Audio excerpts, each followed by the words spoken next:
Samantala, ilang motorista natikitan sa isinagawang random roadworthiness test ng DOTR SAIC sa Pasig City. Si Gab Villegas sa detalye live. Rise and shine, Gab. Joshua, muling nagkasa ng random roadworthiness inspection ang DOTR Special Action and Intelligence Committee for Transportation o DOTR SAIC dito sa Pasig City. Sa ikinasang operasyon ngayong umaga, nahuli ang modern jeep na ito matapos mapag-alamang pasuna ang violation ticket na ipinataw noon sa kanya.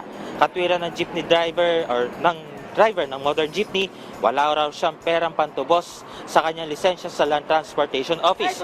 Nahuli ang nasabing driver noon pang Hulyo dahil sa hindi pagsusuot ng seatbelt. Sa ngayon ay 6 na traditional jeepney at isang modern jeepney na ang kanilang nahuhuli sa operasyon, kung saan 3 sa mga ito ang nabaklasan nila ng plaka.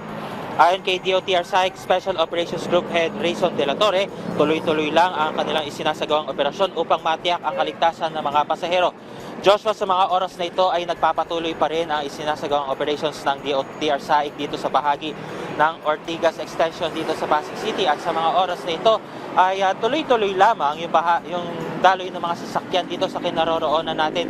Ngunit pagkalagpas lamang nitong bahagi nitong Ortigas Avenue Extension kung saan tayo ay naririto, mag-asahan na yung build-up ng mga sasakyan dahil sa rush hour, at ngayon ay bawal pong bumiyahe ang mga sasakyan na may plakang nagtatapos sa 9 at 0 dahil po yan sa expanded number coding scheme na umiiral mula kanina pang alas 7 ng umaga hanggang alas 10 ngayong umaga, at babalik ulit yan mamayang alas 5 ng hapon hanggang alas 8 ng gabi. At yan muna ang update mula rito sa Pasig City. Balik sa Joshua. Maraming salamat, Gab Villegas.